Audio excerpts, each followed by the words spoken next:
I'm Steve Young, and I'm speaking today with Dr. Paula Cushing, a world expert arachnologist at the Denver Museum of Nature and Science. What is an arachnologist? She'll explain as we talk. To begin, please tell a little about yourself. Yeah, hi, Steve. Thank you for inviting me to be part of this interview today. An arachnologist is a scientist who studies spiders and their relatives. So, arachnids include scorpions, these things called camel spiders, spiders, daddy longlegs, even mites and ticks are kinds of arachnids. So, I am a curator at the Denver Museum of Nature and Science, as you mentioned. And as a curator, I do, like all scientists, I do original research, scholarly research. I also do a lot of outreach. So I do things like this podcast, as well as later today, I'm going to have another interview for Science Friday for their Halloween show. Woohoo. Um, Yep, and I also do curate collections. That's part of the title is as a curator, I take care of collections at the museum. At the Denver Museum, I'm responsible for the arachnology collection that I started when I got there back in 1998, and I also oversee the marine invertebrate collection, which is for us, it's primarily gastropod shells, but it also includes some preserved organisms. Got it. And am I right in my understanding that arachnids have 8 legs, whereas insects that people are familiar with have 6 legs, at least as a That's general rule? Is that As a general rule, most arachnids have two body parts rather than the three that you see in insects. They have four pairs of legs, so 8 legs. They have a pair of front appendages called pedipalps. And the arachnids also have very different mouth parts than insects do. So, mouth parts of arachnids are called chelicerae, and they operate very differently than insects' mandibles, than insects. And excuse me, a lot of insects have chewing mouth parts, and arachnids can't chew up their food. So the chelicerae, those mouth parts, are one of the uniting characteristics for all arachnids. okay. So if I get bitten by a tick, the tick is using chelicerae on me. That's correct. That's right. Got it. How did you get started working on spiders? So I've always, even as a child, I wanted to be. I was just intrigued with the whole idea that we live on one planet in the solar system, maybe the universe that has life on it. And so even as a presumably precocious child, I thought, wow, that is really bizarre. Like, why is that the case? And I figured, well, if I want to find anything out about life on Earth, I should study nature. So I went to one of my older and wiser siblings and I said, I was probably 8, and I said, is there a word for somebody who studies nature? And they pulled out this book that we used to call the dictionary, and they opened it to the word naturalist, and they said, well, yeah, right there, naturalist. And I was sort of bummed that somebody else had thought of it before me. And two, I thought, well, that's what I want to be. I want to be a naturalist. And I gravitated more towards animals than plants. And I grew up in the Washington, D.C. area. So even as a child, I knew that because we're vertebrates, more people would gravitate towards studying vertebrates, studying mammals and birds and all of those things that are closer to us in biology. And I figured, well, there's not that many species of vertebrates on Earth, but there's tons of species of arthropods, of insects, arachnids. And so I thought that's what I'll do. I'll pay more attention to the arthropods. And I managed to get an internship as a high school student at the Smithsonian's Insect Zoo. So I started to Oh, learn about insects. I think I gave my first spider talk when I was a high school student oh, cool. because I was learning about spiders at the time. And then when I got into college, I found out from a friend. Neither of my parents had a college education. My dad had 2 years of college, but they were the World War II generation, and they just didn't have the money to go to college. So they sent all their kids to college. And when I got to college, I found out from a friend of mine that you could volunteer to do research in a professor's lab. And I thought, well, that's a great way for me to see if I have the skill set to do this.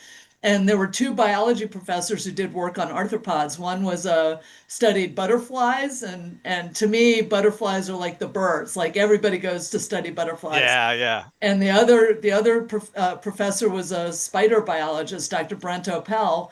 So I met with him And I asked him if he needed help in his lab, and he had a conversation with me.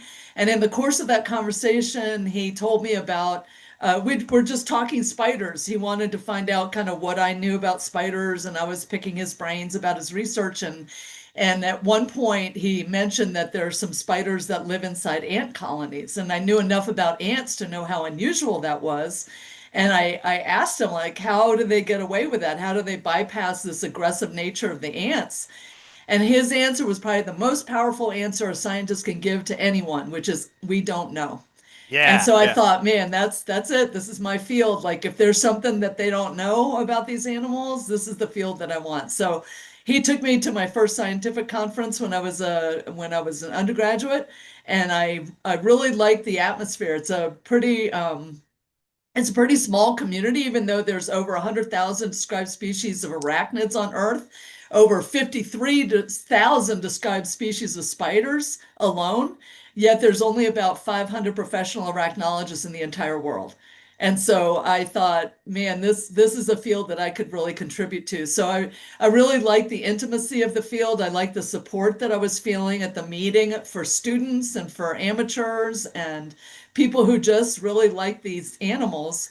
So I think it was as much the people in the field as the realization that there was a lot of ways that I could contribute to our knowledge about these animals that kept me with arachnology. Very cool. So I have to ask, is it dangerous working on spiders? Are you No, concerned about no, getting no, bitten? No. no, no, no, no, no. So of the 53,000 described species of spiders on Earth, there's literally just a handful of species that have venom that's of medical importance to humans. So if you think about it, spider venom, all spiders, just about all spiders are venomous. So they're all venomous animals. But if you think about it, their venom evolved to immobilize insects, not us, not vertebrates. And so we have a very different physiology than insects. A spider can't eat us, so it's not going to waste. And venom is pretty metabolically expensive to produce. Mm, It takes a lot of energy for a spider to produce its venom, not so much to produce its silk, interestingly, but to mm. produce its venom. And so if it is threatened or if it encounters a vertebrate, it's unlikely to waste its venom on us when it can't eat us. The only time that people really get envenomated by spiders, where the spider actually injects the venom, is if it's a dire situation. The spider is directly threatened. It feels it probably can't escape other than just doing its best to bite and envenomate and try to get away. But those cases are very, very rare. And I heard at a talk at the museum several years ago that doctors have a tendency to blame any unexplained lesion on a spider bite, and apparently that's just not, not really valid in most That's correct. And cases. that's correct. And I think it's getting better. I have a colleague, Rick Vetter, in California, and he's like, it used to be that everybody all over the country in the United States thought that they had brown recluse in their house. Yes. And we understand now that the distribution of spiders in the genus Loxosceles, which includes the recluse, is very limited. It's very limited to certain areas of the United States, and where they're not likely to be found, that is about the least likely cause for dermonecrotic nasty wounds that take a long time to heal. And Rick Vetter has done a really great job promoting that idea, getting that word out there in journals like The Lancet and other medical journals about the misdiagnosis of dermonecrotic wounds as spider bites. And so I think his work, as well as his colleagues' work in getting that knowledge base out there in the medical profession, it has really helped to reduce the number of times in places like the Western United States where I am, where recluse are not native, to reduce the incidence of physicians misdiagnosing things as spider bites. That's number one. Number two, it's become pretty well known that MRSA, methicillin-resistant staph infections, are really common, like all across the United States. And so I think physicians are better if somebody comes in with a nasty open sore that's not healing. A lot of physicians know, I should probably check and see if it's MRSA, if it's a bacterial infection. Yeah, it's so much better than just saying, ah, it's a spider bite and not, digging further. I'm That's going to right. come back to venom, but you also mentioned spider silk, and I guess I have to ask about. I've heard about these fascinating properties of spider silk, like the amazing tensile strength and various other things. Can you talk just a little bit about interesting things about spider silk? Yeah, yeah. So spiders have they can produce upwards of seven different kinds of protein-based silk. So each one of their silk, they have about seven different silk glands, or they can have upwards of seven different silk glands in their abdomen. And those silk glands they produce and manufacture these proteinaceous silk. The silk is stored in liquid form. It's squeezed out of the silk glands through these little tiny tubes that lead to the butt end of the spider to organelles called spinnerets, which are at the back end, the rear end of a spider. And when the silk is squeezed out of the spinnerets, it's squeezed out through these tiny little silk spigots on the surface of the spinnerets. It's still in droplet form. It is changed. The matrix of that protein is transformed from liquid to solid when it's put under some tension. So Mm. that could be when the spider pulls it out of its abdomen with a rear leg. It could be when the spider attaches the droplet and then moves away. That changes that matrix from liquid to solid. It could be when it releases the droplet and the wind currents carry it away. That's enough tension to change it from liquid to solid. And some of the spider cell the strongest spider silk that's been measured does have a tensile strength that is almost equivalent per unit as steel, and it's very elastic. And if you think about it, like you think about a beautiful Charlotte's web, the round orb web, it has to have those qualities. If a really high flying insect flies right into that web, it needs to be strong enough to hold on to that insect, but elastic enough to have a little bit of give. So that's why that strength and elasticity evolved. But there are other researchers early on that pulled silk to see how much silk could you pull. And it was something like, it was incredible. It was like 250 or 400 yards of silk Wow. before the spider kind of ran out of silk. And they can remanufacture that protein pretty quickly. So there was a study done where they radioactively marked spider silk protein, and the spider, when it a lot of orb weaving spiders will eat their webs every night Yes. and or every day and create a new web. And so they were able to radioactively mark that silk of the web and show that it was reprocessed, broken down right back into the amino acids and into the building blocks of that silk protein within a very, very short period of time. So silk is a pretty, semi-magical material that spiders can make. It's pretty extraordinary. And it's easy to imagine how that the field of biomimicry or biomimetics, how humans would take an interest in these properties and be thinking about how could we exploit A- the processes and in some cases the actual materials. So Absolutely, yeah. very, very cool. Well, why should people care about spiders? And related to that, what's their role in ecosystems? Yeah, so I really hate this question because I think humans are have too much of a tendency to want to know how What's in it for organisms us? was in it for us. And as I started this interview, I mentioned that we know of one planet in the universe that has life on it, and yet we know very little about the life that we share this planet with. And so to me as a biologist, that's reason enough to understand more about these organisms we share our world with. Another sense, why are spiders important in ecosystems? They're predators and they're control organisms for controlling insect populations. There was a paper that was published, I think, in 2015 by a couple colleagues of mine, in which they estimated that the worldwide population of spiders are found in all terrestrial habitats on Earth except Antarctica, and they estimated that the worldwide population of spiders was responsible for eating 400 to 800 million tons of protein in the form of insects every year. And in Wow. that same paper, they estimated that the human population is only eating about half of that, 200 to 400 million tons of protein. So insect or spiders are controlling insect populations to this degree that it's hard to even wrap your head around that. Wow.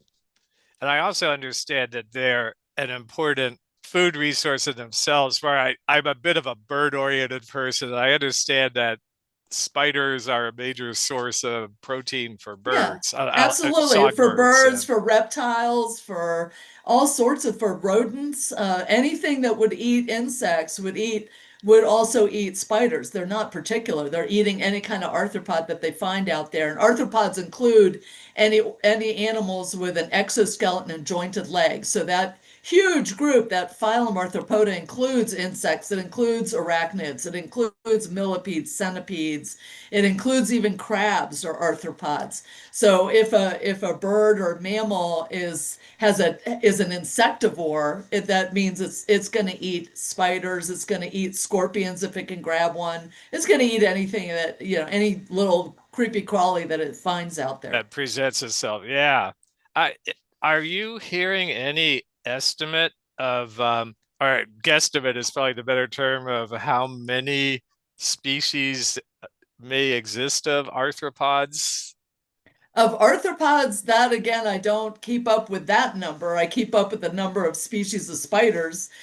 We have something called the World Spider Catalog. It's an Yes. online resource that provides an updated list every time a paper comes out that publishes information on a new species of spider. That number goes up. So we're up to over 53,000 described species of insects. There's hundreds of thousands of described species of beetles. So yeah, Yeah. arthropods are most of the life on Earth. There Yeah. are those little things, the arthropods, the nematodes, the worms, the mites, the bacteria. It's not vertebrates. Yeah. And right, E.O. Wilson famously talked about the little things that run the world, I remember It's on the exactly right. We could lose a lot of vertebrate species and the world would just go tickety-boppeting along. But if we lose a big chunk of our arthropods, then it would be pretty questionable whether even we could survive. yeah, yeah. Now, I hear that you are a specialist in, I may mispronounce it, both sulfugids. Can you Uh-huh. talk about them some and their interesting behavior, Sure. maybe a little bit? Yeah, so let me tell you what they are first. So they're in the kingdom Animalia, phylum Arthropoda, class Arachnida, but within that class, there's 12 different, 12 or 13, depending on how you count it, 12 or 13 different orders of organisms. Spiders are in one of those orders, Arachnii. Another of those orders is the order Solifugi, and Solifugi in this country are commonly called camel spiders. In Mexico, they might be called the mothers of scorpions, Madre de Alacran. In other parts of the world, they're called herskiders, which means hair cutters. These are arachnids that they don't have venom, they don't have silk, but they do have those mouth parts called chelicerae that I mentioned. They have giant chelicerae, really large chelicerae. The musculature of those jaws take up most of their propeltidium, most of their head region, most of their first body part. And they are voracious predators. They're very active. They have a really high metabolic rate. They are active. Most of them worldwide. They're well adapted to xeric or desert, semi-desert habitats worldwide. And where they're found, they usually are mostly nocturnal. There are some diurnal species, but they come out and they run around looking for insects. When they find an insect, they will rush at it, grab it with those powerful jaws, and just tear it apart.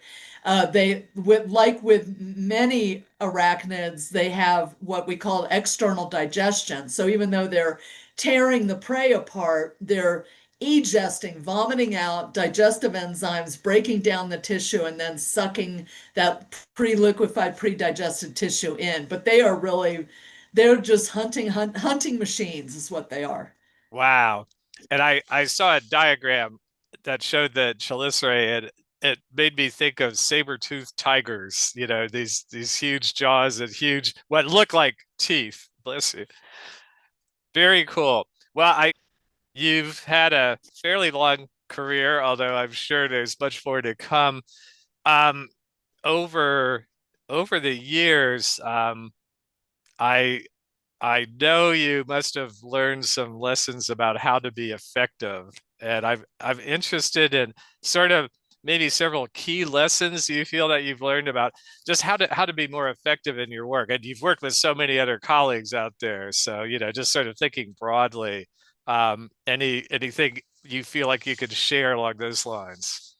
Yeah, so one of the things that I really enjoy about my job is the outreach component. So how I see things as an academic who is at a university, the most of the outreach they're doing is to an academic audience, to their courses, to their classes, to students who are in that university. Whereas with me as an academician at a museum, the outreach I do is very different. It's to a general public, it's to a general audience, it's to voters, it's to people who are interested in science, but they don't necessarily have that science background. So for me as a science communicator, I really have embraced and enjoyed the process of learning how to transform sometimes a pretty complex scientific concept into a format and into a verbal format, a written format, a visual format that a general audience can really understand. So taking that complexity and not losing the complexity, but simplifying it away and finding a way to communicate it that is really effective for a very broad audience, not an academic audience. And I adore that. I really have enjoyed the challenge of finding effective ways to communicate science to a very broad audience, from children to adults, but not an academic audience. And honestly, I have found that those communication skills that I have learned over the years are directly applicable to a scientific audience, to an academic audience. And I've come to understand that if you can learn how to be clear in your communication, visually, verbally, and in a written format, to a general audience, that will make you more effective to any audience, including an academic audience. The main difference is the vocabulary I use. So Yes. when I'm talking to an academic audience, I can take shortcuts. I can present a PowerPoint and I can talk about phylogeny. I can talk about cladistics. I can talk about DNA and UCE. I can use these terms, the terminology, and I don't have to explain it, but I do have to unpack it for a general audience. But that's the main difference. The general arc of the format, the general arc of that communication is pretty much the same. That's such a compelling point. And yeah, and of course that's part of sort of trying to make a comeback for science is to scale up exactly that kind of what you've learned in that kind of communication so that more people kind of get it when they hear Well, about yeah, science. And yeah, yeah. yeah, and I think it is our responsibility as scientists to learn how to be effective communicators. Even if most of your audience is an academic audience, is your classroom, don't complain if you don't want to learn the skill set that is required to be an effective communicator to a broader audience than that. Don't then turn around and complain about how people out there just don't get what we're doing. It's Yes, like, well, they're not yes. getting what you're doing because you're not explaining it well. Yes, I've watched climate scientists wrestling with this issue that okay, how do we communicate what we're observing in terms that actually the a more general audience can relate to. It's easy to Mhm. get down in the weeds, and yeah. Well, that kind of segues into, I think, my last question for you, which is what advice would you offer for young people who might be thinking, just like you went through, they might be thinking about pursuing a career in science? So, what advice would you offer? Just cultivate that curiosity. So don't get all uptight about your grades. I mean, good grades help, But pursue that innate curiosity that you have. So that is my main advice. And take science classes, like dabble if you, and this is actually for anybody who thinks they have an interest in a particular field. It doesn't have to be science. It could be a student who's interested, who sort of thinks science is cool and they really love science, but they're more of an artistic bent. I mean, there's a ton of careers that you can take advantage of as a scientific illustrator, as a graphic artist at a museum, as a writer for a museum, for a magazine. I mean, there's a lot of career paths for people who enjoy science but don't necessarily want to be a scientist. So that's what I would say is sort of figure out where your skill set is, where your interests lie, and also don't be afraid to cold email or cold call, probably cold email these days, a scientist or an academic whose work you've read about. Most of us if you send a polite, well thought out email, it says, look, I read your paper and I'm just really intrigued, and do you have advice for me? Most of us are open to responding to that and to giving some advice. Also, reach out for opportunities like that internship I talked about. So Yes, there's yes. a lot of museums have internships. Think about volunteering for a professor's lab. Like I said, I didn't know about that until a friend of mine, a colleague, said, "Hey, professors will invite you into their lab if you're willing to help out for free." Just take advantage of those kinds of opportunities, see what's out there. So you can dabble. And when you're young, do that. Just pursue things that seem of interest to you, and something will click, and you'll find your path forward. But don't but keep your ear to the ground to find those opportunities. Yeah, and I happen to have inside knowledge that you have a group of volunteers working with you, and that you have been a very effective wrangler of volunteer help in your work. Yeah, my volunteers are the reason I'm still at the museum. I adore my volunteers. I have about 12 volunteers who help me in the arachnology collection, and they range in age from in their 20s to in their 80s. And I love every one of them, and I so appreciate the just that they're giving their time for science. And then I have another 10 to 12 volunteers who work in my marine invert collection. One of them I couldn't do without her. She pretty much keeps that program running. Phyllis Sharp, and your friend Steve Schilling, he kind of he keeps me in order in the arachnology collection too. So yeah, they're fantastic people. They're just wonderful, and I really appreciate the willingness that they have to give their time to help the museum. Yeah, I understand. And that power of volunteering. And you mentioned early on naturalists, and hearing the term naturalist, and I'm a volunteer master naturalist in my own life, and the power of that volunteer community. And I would certainly recommend to people that they look into master naturalist programs. And as I think I'm a huge fan of iNaturalist also. And of course there's pros and cons, but it's such an amazing resource in many ways, and an Absolutely, opportunity for yeah. pretty much anyone to contribute to this. So, well, Paula, thank you so much for spending some time with me. And your communication skills are so evident. And I wish you could conduct training sessions for researchers and some of the other disciplines, and kind of help them get up to speed more in communications. But Thanks, Steve. That's very kind. thank you very much.